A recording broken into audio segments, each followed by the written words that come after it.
ఇక ఉప్పల్ స్టేడియంలో నిన్న పవర్ కట్ పరువు తీసిన హెచ్సిఏ 1.67 కోట్ల పెండింగ్ బిల్లులు కరెంటు కట్ చేసిన విద్యుత్ శాఖ అయిపోయాం. క్రికెట్ లవర్స్ అందరికీ కూడా బిగ్ షాక్ అన్నట్టు ఇది.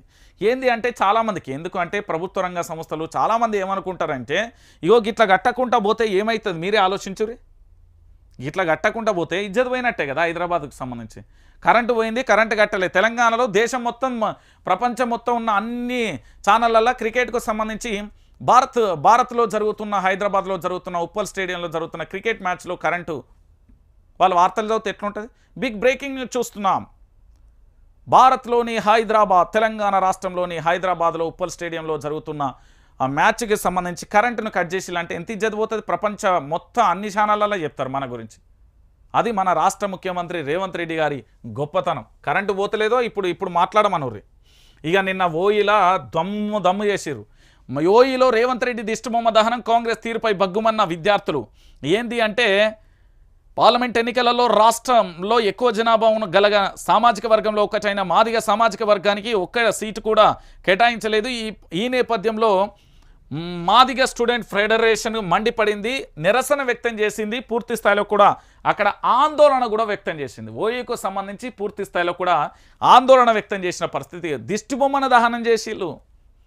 ఒక రాష్ట్ర ముఖ్యమంత్రి అంటే అన్ని ఈక్వేషన్స్ ఉండాలి, అన్ని సామాజిక వర్గాలను కలపాలి, అందరితో మమేకం కావాలి, అందరితో ముందుకు సాగుతేనే కదా ఒక ప్రయాణం అనేది ముందుకు సాగుతుంది. ఇక లేకపోతే గిట్ల చేస్తే ఏమవుతుందండి తెలంగాణ ప్రజలారా? ఒకసారి మీరే ఆలోచించండి.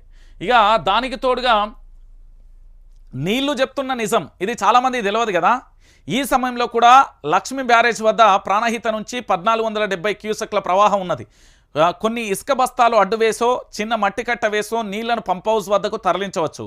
కరువు కూరలలో చిక్కుకొని తాగునీటి కోసం సాగునీటి కోసం విలవిలలాడుతున్న తెలంగాణ ప్రజానికానికి అందించవచ్చు. ఇది ఇరిగేషన్ అధికారులు అనధికారికంగా చెప్తున్న నిజమైన విషయం అనేది కూడా గుర్తుపెట్టుకోరి. సో మొత్తం ప్రభుత్వం ఎందుకు చేయడం లేదనేది రైతు ప్రశ్న. ఇది 1470 క్యూసెక్ల నీరు. ఇది ఇప్పటికీ లక్ష్మీ బ్యారేజ్ దగ్గర నీళ్లు ఉన్నాయండి. ఇగో నీళ్లు ఉండి కూడా పంప్ హౌస్లోకి ఎత్తిపోయడానికి ప్రభుత్వానికి అంత బాధ, అంత నొప్పి ఏమొస్తుందో నాకైతే అర్థం కదా. అందుకే వీళ్ళందరికీ 6 అడుగుల బుల్లెట్ హరీష్ రావే కరెక్టు. మీరు గేట్లు ఎత్తుతారా నేను పోయి పద్దలు కొట్టాలని అంటాడు చూడు, గసంటలే కరెక్టు.